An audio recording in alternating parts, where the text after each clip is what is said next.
What if Goten was the legendary Super Saiyan?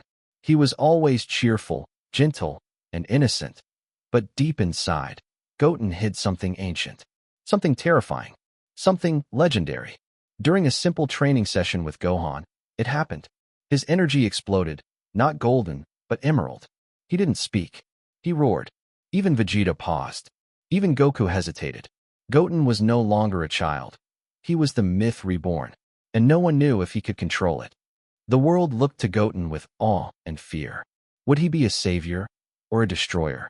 Only time, and the Saiyan spirit, would decide. What if Krillin was the legendary Super Saiyan?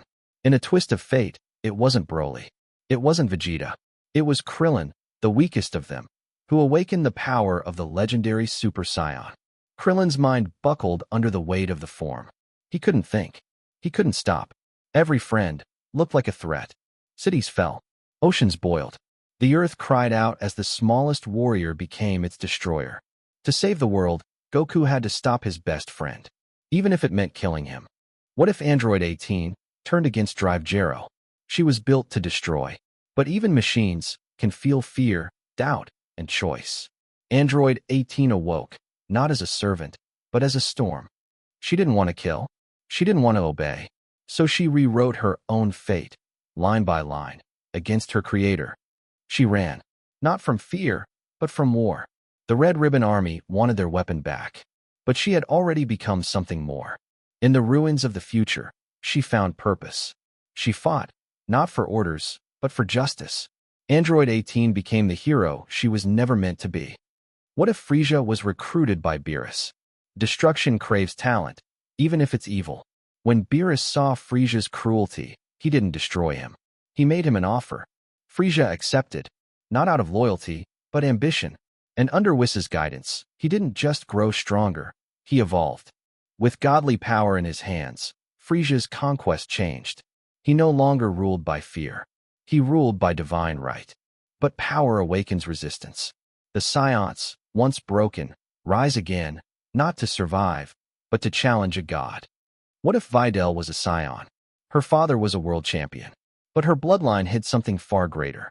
Videl's true heritage was Saiyan. When she trained with Gohan, something awakened. Not just strength, but instinct. And then, the transformation came. With Saiyan pride in her heart and earth in her soul, Videl became more than a fighter. She became a symbol of justice.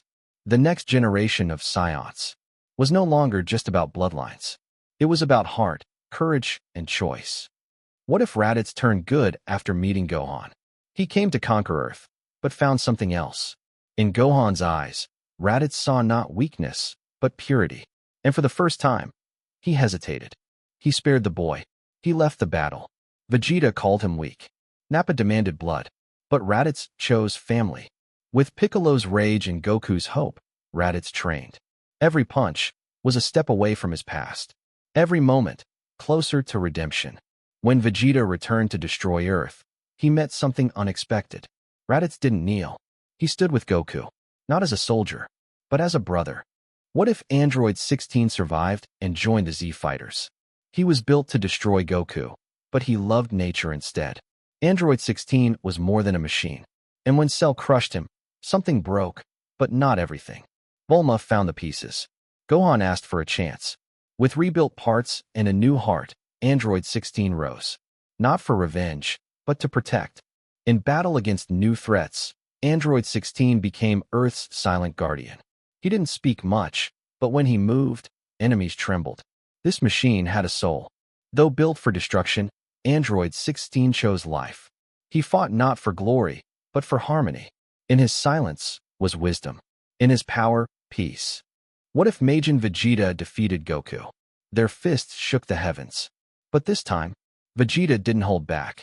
Fueled by pride, pain, and Babbidi's dark magic, Majin Vegeta struck the final blow. Goku was gone. The light of Earth dimmed. Vegeta stood victorious, but hollow. There was no one left to surpass. Without Goku, Bu awakened unchecked. Even Vegeta's might couldn't stop the monster alone. Pride had won, but Earth lost. Majin Vegeta, now Earth's last line of defense, had to make a choice. Fall deeper into darkness, or rise alone. and become the savior Goku once was? What if Pan became a Super Saiyan god? She was born with the blood of warriors, Saiyan and human. But no one expected Pan to become a god. Under Whis' tutelage, she trained among the gods. Where her ancestors stopped, she soared higher. When chaos struck the universe, it wasn't Goku or Vegeta. It was Pan, the red goddess, who stood against extinction. She didn't inherit the world, she reshaped it. Pan, the first female Super Saiyan god. Not just Goku's legacy, but her own legend. What if the Dragon Balls disappeared forever? The Dragon Balls vanished. Not stolen, not hidden, simply gone. And with them, every second chance humanity had. Without the Dragon Balls, the dead stayed dead. Cities destroyed remained dust. Regret, permanent. Hope, endangered. With Earth vulnerable, a new evil emerged. No gods, no wishes, only warriors, fighting with everything they had left. Perhaps we relied on the Dragon Balls too long. Now, Earth must learn to live without miracles.